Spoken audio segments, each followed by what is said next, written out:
Welcome, traveler. You found third shift HFY. The story begins now.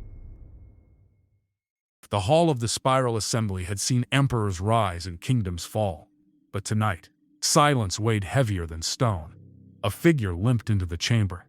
Her name was Korrath Vel'Thane, once a battle captain of the Dreylith Dominion's 44th Assault Legion. Now she was a ruin, her chitin cracked and pitted, her left arm replaced with a sparking, crude prosthetic that ticked with every movement. Delegates from 47 worlds shifted uneasily. Dreylith warriors were supposed to be untouchable, their emerald shells unbroken, their precision unmatched. To see one reduced to this, it unsettled even the most warlike among them. Council Prime Havenreach floated higher in his chair, his ethereal body flickering faintly. His tone was careful, measured. State your name and rank for the record. Korrath's mandible plates clicked in ragged rhythm.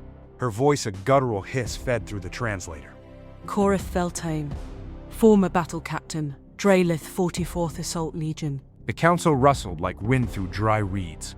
A Roval pressed forward, his form shimmering.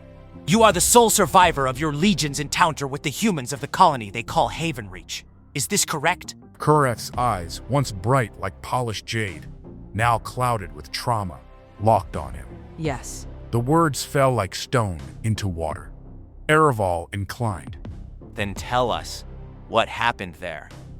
Korrath's gaze drifted past the chamber ceiling, as if seeing something far beyond it. Her voice thinned into a whisper, heavy with dread. What happened was that everything we thought we knew about humans was wrong.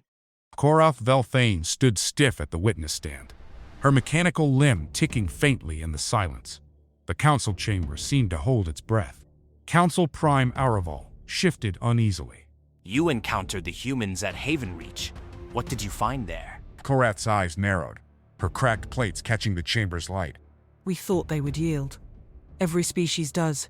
When we arrive with dreadnoughts, when our legions descend, civilizations kneel. It is the way of the galaxy. She flexed the crude prosthetic arm. It sparked. The sound echoed like static across stone. But humans did not kneel. Delegates murmured in disbelief. Havenreach raised a hand for silence. Korrath's gaze drifted back to the memory. Her words slowed, each one carved out of her like star tissue. Our orders were simple. Issue the ultimatum. Surrender and live under Dominion oversight. Resist and be erased. That message has broken empires. Havenreach was no different. 50,000 civilians, 2,000 soldiers, miners, farmers, children. We expected terror. Her compound eyes flickered, as if reliving the moment. Instead, their commander answered with 3 words. He was old, scarred, hair like ash, standing before his people. And when our demand reached him, he only said, "Come, and take it." The chamber erupted in chatter, hisses, guttural laughs, sharp vibrations of disbelief. A delegate from the aquatic Osvari unity scoffed, his tendrils flickering. A translation error, surely. No world would answer the Dominion with such folly. Korrath's voice sharpened. We thought the same. We sent the message again, this time with visions of what awaited them. Shattered cities, broken species, the fires of conquest. She leaned forward, the prosthetic clattering against the stand. And do you know what they sent back? Not fear, not surrender. They showed us their civilians, children stacking sandbags, elders carving defenses from stone, families building barricades together, and they sang. Her voice trembled, the council leaning closer. A war song. Thousands of human voices, lifted against annihilation. Their commander looked into the camera, scars cutting deep into his face, and said, "You do not know us, but you are about to learn." The chamber froze. Korrath's voice dropped to a hiss, her gaze unblinking.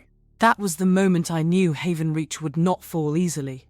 That was the moment I realized we had awakened something the galaxy had never seen. Korrath Vel'Thane shifted her weight, her prosthetic sparking faintly as she steadied herself at the stand. We thought the humans would collapse within a day. We had dreadnoughts. They had farmers. But when our first assault pods fell upon their settlement, we discovered something else entirely. The viewing wall lit with Korrath's helmet recording. It showed the streets of Havenreach, once a peaceful colony square with markets and gardens, now twisted into a fortress. Every wall reinforced, every rooftop a sniper's nest, every alley turned into a killing ground. Korrath's voice cut through the chamber. They transformed their city in 3 days. 48,000 civilians and 2,000 soldiers. It should have taken months, but humans built a fortress overnight. The footage trembled as explosions ripped through the street. Dreylith warriors fell in heaps, gunned down by improvised weapons. And then, the camera fixed on her. A human woman, hair tied back, coat stained in blood, crouched over a wounded defender. Her hands moved with surgical precision, even as plasma fire screamed through the walls. Korrath's voice caught. That was when I saw her. A healer, not a soldier. She should have been hiding. Instead, she was in the center of the storm, keeping her people alive. A Dreylith warrior charged her position. The human did not flinch. She pulled a small device from her coat and triggered it. The alien's armor collapsed in sparks, weapons dead, systems silenced. The chamber murmured, several delegates startled. Korrath leaned closer, her eyes burning. She disarmed us with a weapon she had built herself. A crude pulse emitter. She made my kind helpless, and then ignored us. She did not kill us. She turned her back, as if our lives were worth less than the time it took to bind her wounded. She slammed the prosthetic against the stand, the clang ringing through the chamber. That was when I began to understand. Humans do not fight as we do. For them, war is not only death, it is life sharpened into defiance. The council sat frozen, even the most cynical among them stunned. Korrath's cracked plates glinted under the cold chamber light as the recording shifted again. Static hissed, then steadied into the chaos of a ruined avenue. Smoke rolled over shattered barricades. Plasma fire lit the sky. Korrath's voice hardened. We thought the healer was an anomaly, but then came their soldier. The footage showed him, a grizzled human, uniform shredded, blood streaming down his side. Commander Elias Ward.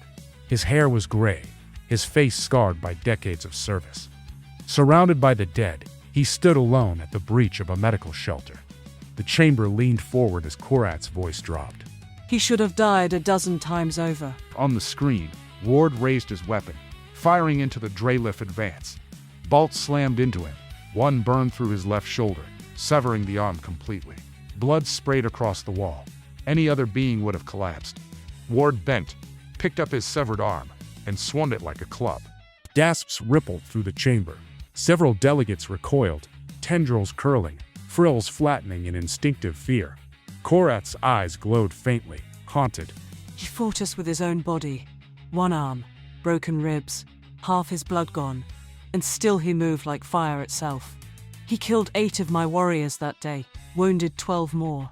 And when he finally fell, he was still crawling forward, teeth bared, trying to tear at us with his remaining hand. Her prosthetic clicked against the stand, sparks dancing at the joint. Do you understand? He did not fight to live. He fought because his death had a price, and he meant to make us pay it in full. The screen froze on Ward's face, blood streaking his jaw, eyes alight with defiance, a terrible smile splitting his pain. The council chamber was silent, but the silence was not disbelief anymore. It was unease. The council chamber dimmed as the recording changed. Stars filled the wall display. 12 Dreylith dreadnoughts hung in formation above Havenreach, their weapons charged, their victory certain. Korrath's prosthetic clicked as she steadied her trembling frame. By the third dawn, Command had lost patience. We gathered every ship in orbit to erase the colony. It should have been the end. Instead, it was the beginning. From the void, a single ship emerged. Sleek, scarred, a human war cruiser pushing its drives to the limit. The hull bore the name in bold white letters, UES Resolute. Gasps rippled through the chamber. One ship, against 12 dreadnoughts and nearly 200 escorts. Korrath's plates shifted as if remembering fire. We thought it a supply vessel, a desperate evacuation. But the humans did not run. They charged. The footage erupted into chaos. The Resolute accelerated headlong into the formation, weaving between the massive Dreylith hulls with impossible precision. Plasma fire scorched across its shields. Missiles detonated in its wake. But the cruiser danced, rolling, diving, using the dreadnoughts themselves as cover. They turned our fleet into weapons against us.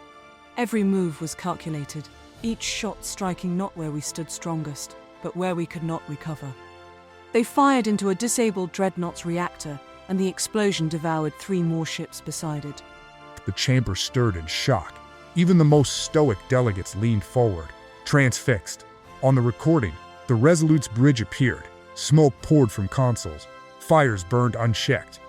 Human crew worked in chaos, faces bloodied, uniforms torn, yet their hands never left their stations. One officer, skin blackened with burns, still targeted enemy ships while medics tried to drag her away. An engineer with a severed leg crawled through sparks to reconnect a power conduit. And at the center stood Captain Mira Solace, hair cut short, eyes hard as steel, her arm bound in makeshift bandages, blood running freely down her face. She opened comms. This is Captain Mira Solace of the United Earthship Resolute. You have slaughtered our people. You will not take this world. This is your only warning.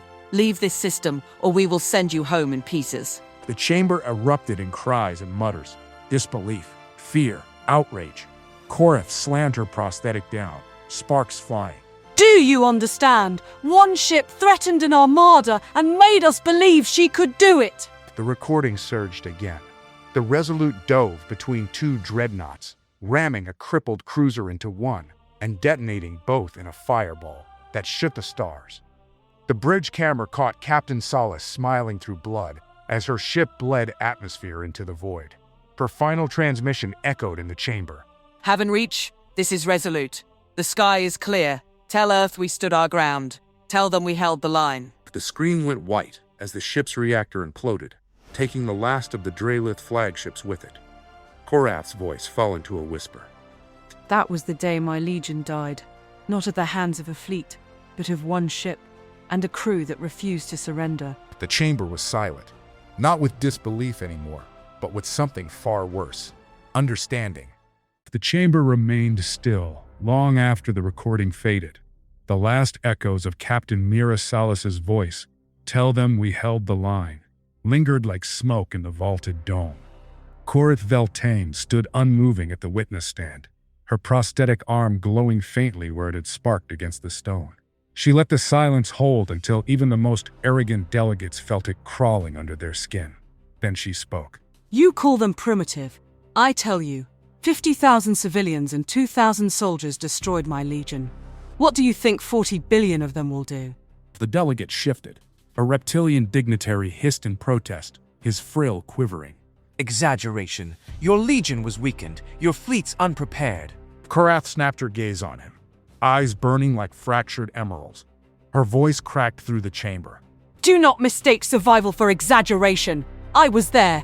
I watched elders carry munitions, children haul sandbags, engineers build fortresses in days. Every human was a soldier, even when they did not wear the name. She raised her prosthetic, the crude machinery clicking loudly as sparks flared. Their strength is not in their weapons. It is in their will. They do not fight for conquest. They fight because every battle is survival. Every loss only makes them more dangerous. When one falls, another takes their place. And they smile while they bleed. The chamber's light dimmed as her words settled like ash. Korrath stepped forward, her broken frame outlined against the glowing star-mapped dome. If you face them as enemies, you will not conquer them. You will burn. If you wish to live, send diplomats, not soldiers. Offer alliance, not chains. Because if you make war with humanity... She raised her sparking prosthetic high, letting its glow fall across the silent faces of the assembly. They will make certain you remember the price forever. The final words hung heavy in the chamber. No one moved. No one dared. As Korrath Vel'Thane lowered her sparking prosthetic, the chamber remained silent. No delegate spoke. No voice rose. Even the ever-proud Dreylith envoys stared hollow-eyed, broken of their arrogance. For a moment, it seemed the testimony was finished. Then, from the upper gallery, a figure stood, a human. He wore the plain attire of a diplomat, simple black fabric, cut with clean lines. No armor, no weapons. His face was weathered but calm, his eyes steady, as if this moment had been written long ago. He lifted a small communicator to his lips. Mission Control. This is Ambassador Elias Hayes. The message has been delivered. They understand now. The council froze. Their fear shifted from the shattered alien survivor before them to the human who had been here all along. Hayes smiled, not the warmth of friendship, not the mask of politics, a human smile, the kind that Korrath had warned him of. Calm, certain, terrifying. He turned, cloak brushing the gallery rail, and walked into the shadows beyond the chamber doors.